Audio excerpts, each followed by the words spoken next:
Hello दोस्तों, मेरा नाम है राज चरसिया और मैं पोस्ट ऑफिस में as a GDS BPM job करता हूं। तो आज का हमारा वीडियो होने वाला है extra benefits of GDS job. मतलब यदि आप GDS जॉब में as a ABPM ABPM GDS में काम करते हैं तो आपको एक्स्ट्रा बेनिफिट्स क्या होते हैं, आप सैलरी के ऊपर कितना कमीशन वगैरह अर्न कर सकते हो, इस चीज़ के बारे में बताने वाला हूँ। कई लोग बोलते हैं कि GDS में आपको कितना पैसा मिलता है, कितना कमीशन मिलता है, आप सैलरी के ऊपर से कितना अर्न कर लेते, तो वही चीज़ें बताने वाला हूँ।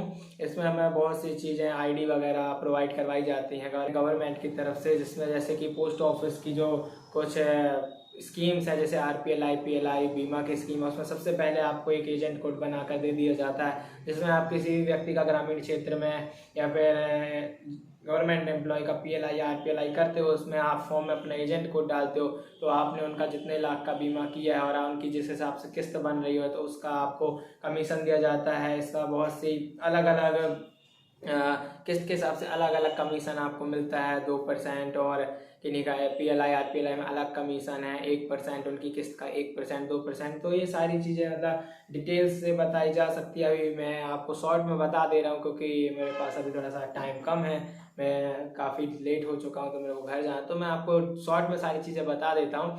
जैसे आपको RPLI PLI में आपका एजेंट कोड बना दिया जाता है और आप किसी का इंश्योरेंस करते हो तो उनकी जो किस्त बनती है तो किस्त के हिसाब से आपको 1% या 2% कमीशन दिया जाता है, और वो उसका भी एक टाइम पीरियड रहता है कि कितने टाइम तक का उनका बीमा चलेगा और आपको कमीशन कितने तक मिलेगा।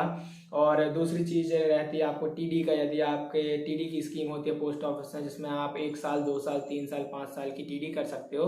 50,000 से ज़्यादा TD नहीं होती है, तो यदि आप 50,000 की 3 TD करते हो तो आपको उसका 5 साल के लिए कर रहे हो तो आपको 2% कमीशन मिलेगा, और 1 2 साल या 3 साल के लिए तो 1% कमीशन मिलेगा। तो 3 लाख की TD में आपको 6,000, यदि 5 साल के लिए तो कमीशन मिलेगा, उसका 2% और 1% कमीशन रहता है। और आपके वो IPVV जो हमारे पोस्ट ऑफिस की सेवाएं अलग हैं, और एक IPVV की अलग सेवाएं चलती है जिसमें ऑनलाइन बैंकिंग होती है। तो उसमें आप लोगों के यदि खाते खोलते हो तो 175 रुपये GST कट, जिसमें से 9-10 रुपये कमीशन आपको दिया जाता है।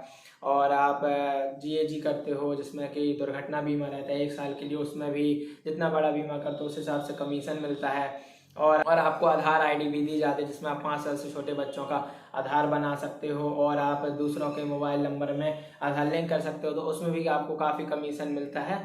तो पोस्ट ऑफिस में आप आपकी सैलरी से ज़्यादा अर्न कर सकते हो। इसमें आप कोई वो लिमिट नहीं है अर्न करने की, आपके काम के ऊपर आप जितना काम करोगे आप उससे ज़्यादा चीज़ें अर्न कर सकते हो। और डिटेल्स से इस चीज़ के बारे में एक अलग से वीडियो बना दूंगा कि आपको क्या क्या चीज़ें क्या मिलती है। अभी मैं एक शॉर्ट वीडियो में आपको बता दे रहा हूँ कि यदि आप GDS में नाम आया है तो आप ज़रूर ज्वाइन करिए। यदि आप GDS में ज्वाइन करेंगे तो आप सैलरी मत देखिए कम है, उसका वर्किंग आवर भी कम है सैलरी के हिसाब से, पर यदि आप काम करते हो और आपका मन लगता है इस चीज़ में तो आप ग्रामीण क्षेत्रों में घूम के बहुत सारा कमीशन भी अर्न कर सकते हो।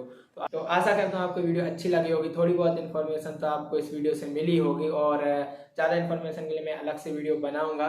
तो इस वीडियो को लाइक करना और मेरे चैनल को सब्सक्राइब करना।